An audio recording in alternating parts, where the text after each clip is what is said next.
अज़म नाज़रीन, इस एपिसोड के आगाज में आप देखेंगे कि हलीमा और अरतरुल कोनिया के लिए रवाना होते हैं। वो एक नहर के करीब आकर रुक जाते हैं। वो लोग घोड़ों से उतरकर एक जगह पर बैठ जाते हैं और खुशगवार मूड में बातचीत करने लगते हैं। अरतरुल हलीमा से कहता है कि मेरी माँ ने एक ख्वाब देखा है जिसमें उसने देखा कि हमारा एक और बेटा होगा जिसका नाम ओस्मान होगा, और यही ख्वाब पहले मैं भी देख चुका हूँ। उस पर हलीमा खुश होकर कहती है कि ये बहुत अच्छा है, इंशाल्लाह बहुत जल्द ओस्मान हमारे हाथों में होगा।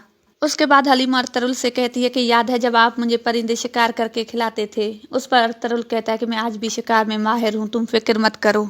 उसके बाद अरतरुल वहां से उठकर शिकार के लिए जाता है और हलीमा आग जलाने के लिए लकड़ियां इकट्ठा करती है।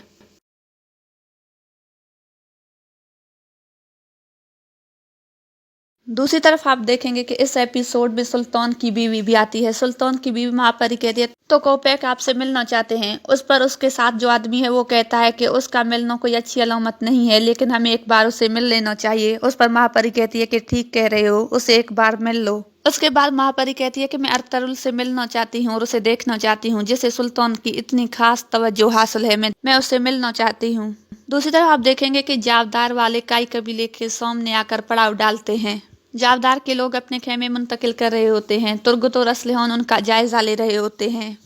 इतने में बॉम्सी भी वहां पर आ जाता है और तुर्गुत से कहता है कि बहुत अच्छा लग रहा है, दोनों कबीले बहुत करीब आ चुके हैं, लेकिन आप लोग यहाँ पर पड़ाव न डालते। मैंने कहा था कि आप लोग काई कबीले के करीब चलकर बैठे, लेकिन मुझे समझ नहीं आती कि आप लोग यहाँ पर क्यों आए हैं। उस पर तुर्गुत कहता है कि मैं जावदार का सरदार हूँ, जाहिर बात है कोई सोच समझ कर ये फैसला किया होगा। उस पर बमसी कहता है कि ये जो सामने पहाड़ी है ये बिल्कुल भी महफूज नहीं, दुश्मन इससे कभी भी हमलावर हो सकते हैं, लेकिन जो जगह मैंने आपको बताया था वो ज्यादा महफूज है, वहां से हम पहले ही दुश्मन को देख सकते हैं। बमसी की बातें सुनकर तुर्गुत गुस्से में आ जाता है और कहता है कि मैं बहुत साल से सालार रहा हूँ, मुझे पता है कि क्या करना चाहिए, मेरे कामों में मुदाखलत मत करो। मैं सरदार हूँ इस कबीले का और मुझे पता है कि क्या करना चाहिए। ये सुनकर बमसी गुस्से में आता है और तंज़ अंदाज में कहता है कि ठीक है, जो हुक्म सरदार। तुर्गुत और बमसी की होने वाली इस बहस को हैमा खातून भी बहुत ही गौर से देख रही होती है। दूसरी तरफ तीतन ने खुफिया तहखाने में बहुत से खतरनाक लोगों को जमा किया होता है जो पहले बहुत से तुर्कों को मार चुके हैं और तुर्कों के खिलाफ बहुत ज्यादा नफरत रखते हैं। दूसरी तरफ आप देखेंगे अरतरुल शिकार तलाश कर रहा होता है और हलीमा आग जलाकर वहां पर बैठी हुई होती है। इतने में कुछ बुर्कापोश लोग वहां पर आ जाते हैं। उनमें से एक आदमी कहता है कि इनके कपड़ों से लगता है कि ये बहुत ही अमीर आदमी की बीवी है। दूसरा कहता है कि ये बहुत खूबसूरत भी है, इसे बेचकर हम बहुत सारा सोना कमा सकते हैं। उसके बाद वो लोग वहां से निकलकर हलीमा की तरफ जाते हैं। हलीमा उन्हें देखकर बहुत ज्यादा खौफजदा हो जाती है।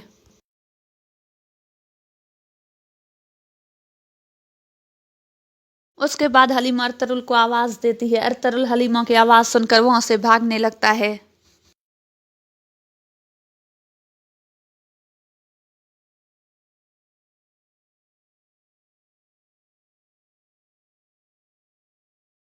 हलीमा बहुत ही बहादुरी के साथ उनसे लड़ती है। पहले खंजर के साथ उनसे लड़ती है, उसके बाद वो अपना तलवार निकाल लेती है। एक आदमी हलीमा का तलवार गिराकर उस पर वार करने लगता है। इतने में अरतरुल भी वहां पर पहुंच जाता है।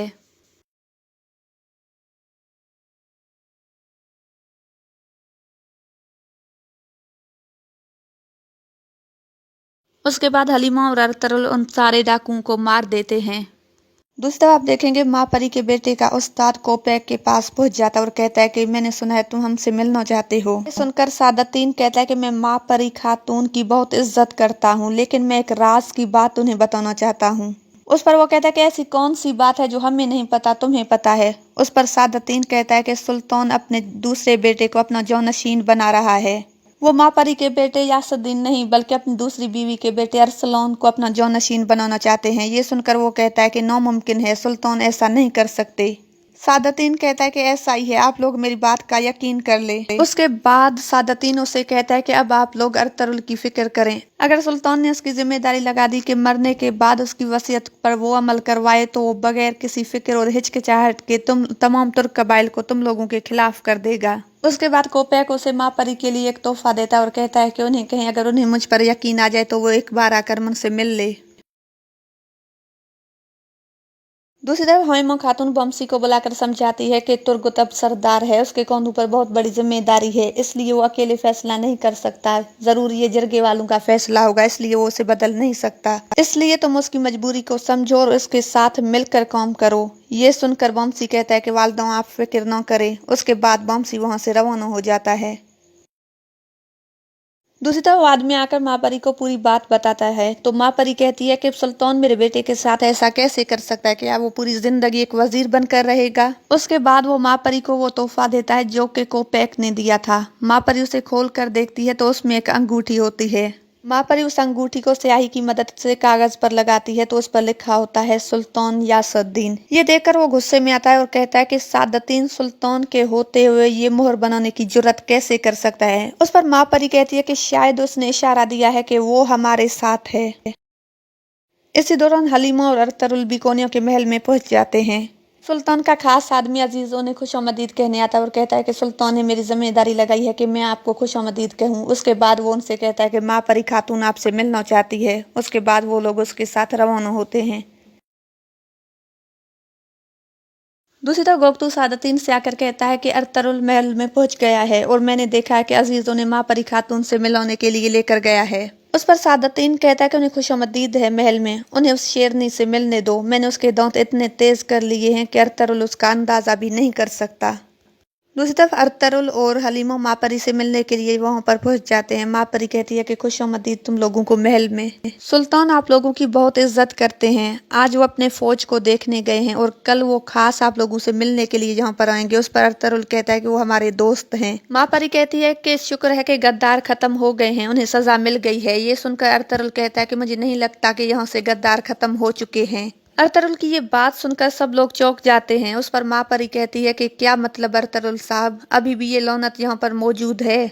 माँ परी की बात सुनकर अरतरुल कहता है कि हमारी रियासत एक दरख्त की मानंद है, ये जूं बड़ा होता है कुछ कीड़े इसमें छुप जाते हैं। उस पर माँ परी कहती है कि पुरानी बातें खरीदने से कुछ नहीं होगा अरतरुल साहब, आपकी तलवार तेज होनी चाहिए न कि जुबान। माँ परी की बातें सुनने के बाद अरतरुल कहता है कि अल्हम्दुलिल्लाह हमारी तलवार हमेशा हक व इंसाफ के लिए है। उसके बाद माँ परी हलीमा से कहती है कि मैं रात को वजीरों की बीवियों के साथ तुमसे भी मुलाकात करूंगी। उस पर हलीमा कहती है कि मैं जरूर आऊंगी। उसके बाद हलीमा और अरतरुल अजीज के साथ वहां से रवाना हो जाते हैं।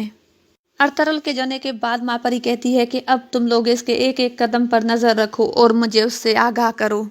दूसरी तरफ तुर्गत बमसी की बातों पर बरहम होता है और कहता है कि बमसी मेरा भाई है लेकिन उसे अपनी हद में रहना होगा। और यहाँ पर इस एपिसोड का इख्तिताम होता है। अपना बहुत ज़्यादा ख्याल रखें। अगर वीडियो पसंद आए तो लाइक शेयर ज़रूर करें। मेरे यूट्यूब चैनल उज़्मा खान जिसका लिंक मैं नीचे डिस्क्रिप्शन में दे रही हूँ, ज़रूर सब्सक्राइब करें। अल्लाह हाफिज़।